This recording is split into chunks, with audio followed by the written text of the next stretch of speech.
What's up, everybody? This is Fred Ricciani of the Sports Courier. I am joined today by San Francisco 49ers legend Riki Ellison, three-time Super Bowl champion. Mr. Ellison, thank you so much for the time. How are you today?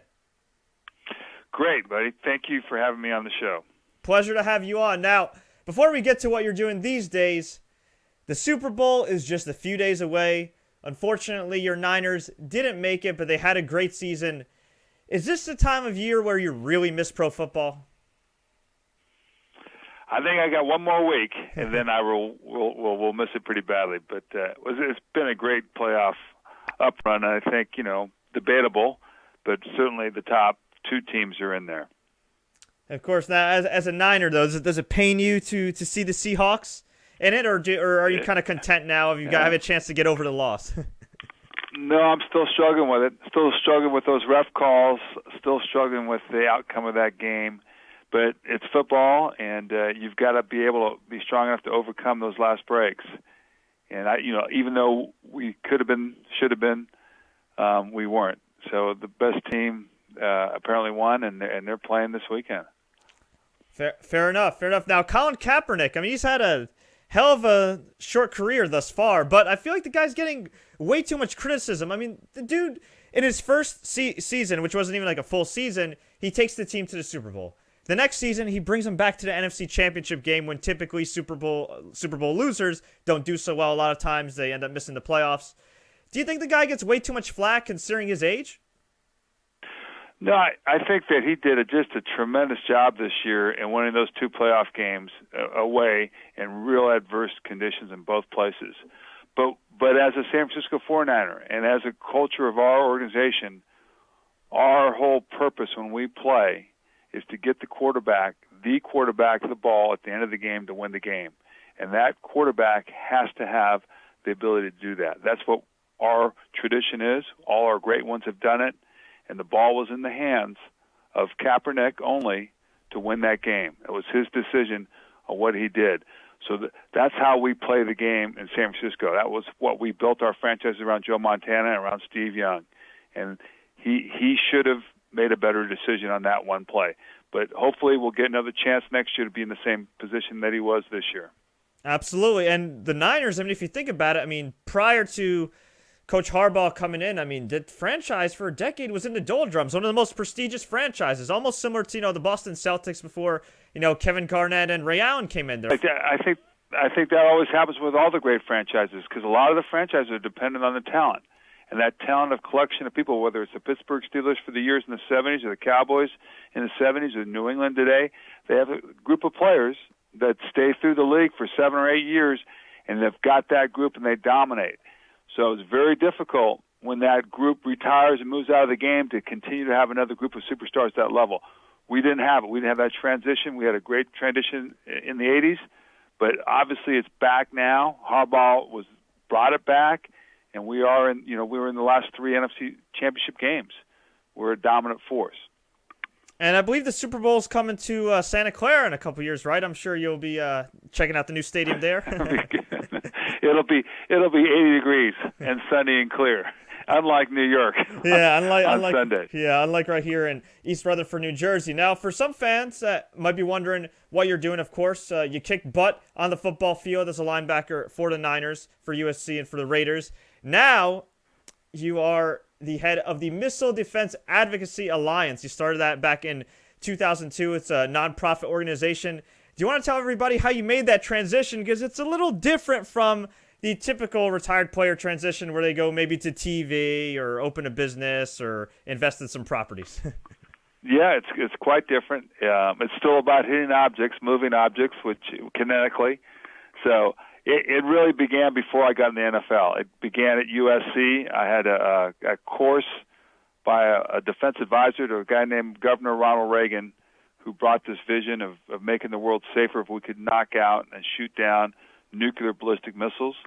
It was a vision back in 1983 with a national speech, and it's become reality this past year when we had capability in our country to defeat North Korea from a ballistic missile.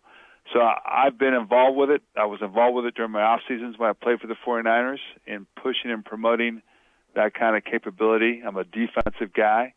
Our budget is mostly spent on offensive stuff, just sort of like the NFL, but probably a little bit more. Their salary cap something like $700 billion, but it's something that I sincerely believe in, and I think it's making the world a safer place. We have these capabilities in and around Iran, in and around Syria, in and around Israel, in and around North Korea. So it's making a difference. Now, I'm not saying every athlete should follow the exact same path, but I'd imagine you also played with a number of teammates that maybe had similar viewpoints to you, who maybe wanted to be politically active and make a difference in the world, but for whatever reason just opted not to. Do you think more athletes, and particularly celebrities in sports, should step up to the plate and be more politically active if they feel strongly about something?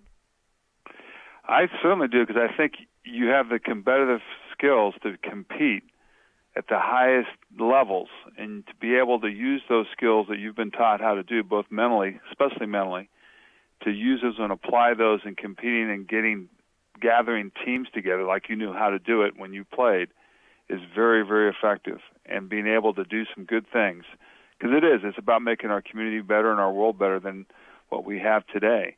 And I think those are special skills that the guys that have played know those skills, but have I think a harder time transitioning those skills to other arenas that they're not comfortable with other than football.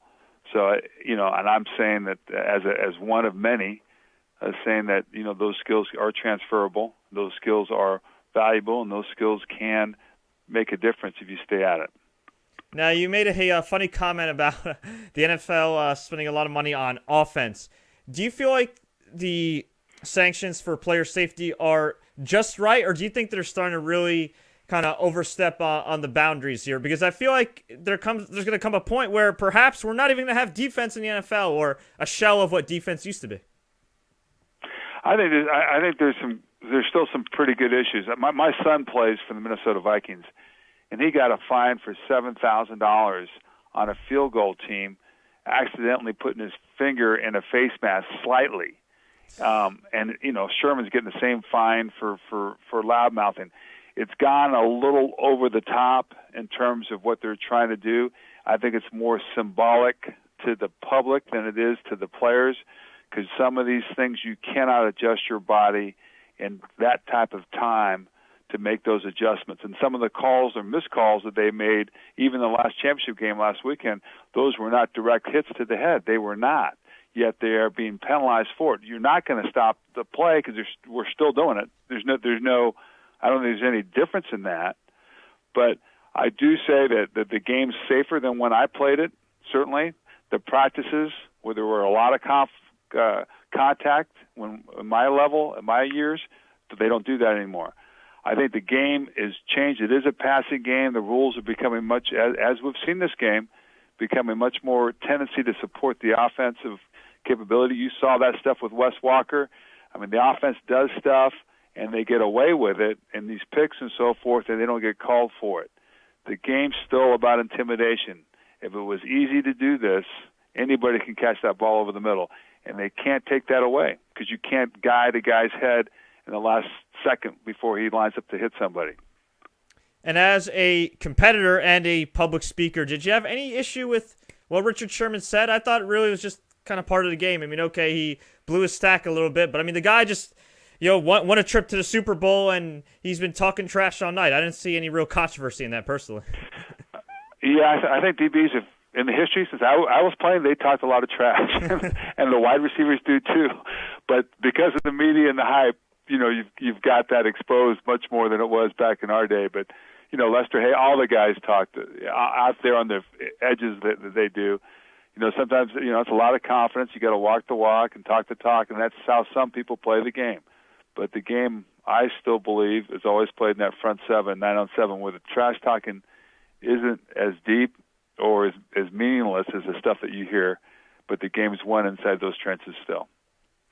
And you've played at the highest level. I mean, you played with Joe Montana. You won 3 Super Bowls. You've dealt with adversity.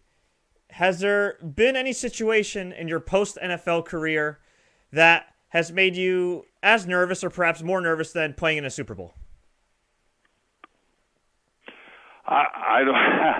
I honestly, first off, I believe that you can't win Super Bowls or you can't achieve success in life without going through failure and without going through adversity. You have to understand it. You have to taste it. You have to really understand it to make you drive to win the world championship. To be honest with you, I don't think I've ever not been as prepared and mentally, physically, and emotionally to win a Super Bowl than any other parts of my life, and professionally. That was the hardest thing I've ever done. That required the most teamwork I've ever had to have, and certainly fortunate enough to be on a team with 50 other guys that bought in completely, with a head coach that bought in completely, was very special. So I don't think I've faced anything like that in my entire life. Very nice. Now, the Super Bowl, of course, is coming up. We got the Seahawks against the Broncos. I would imagine you'd be rooting for anybody other than the Seahawks, depending on who they're playing in the Super Bowl. But who's your pick to win, and what do you think we could expect from the great Peyton Manning? Well, I'm a defensive guy first, so I'm going right away to the best defense on that field. And, there's no question, I think, that everybody knows that Seattle has the best defense on that field. And heck, Pete Carroll's an SC guy. Pete Carroll. Oh, that's right. Yeah. Recruited my son, so I have some allegiance to him, and it's the NFC. So I think that they should be able to stop the offense enough times to win the game. But I will say I'm a little concerned about the integrity of the referees, and would hope that there aren't any calls, especially deterrent calls that you don't need to make at the final game that affect the outcome of this game, affect the momentum of the game. They need to let these guys play and back off.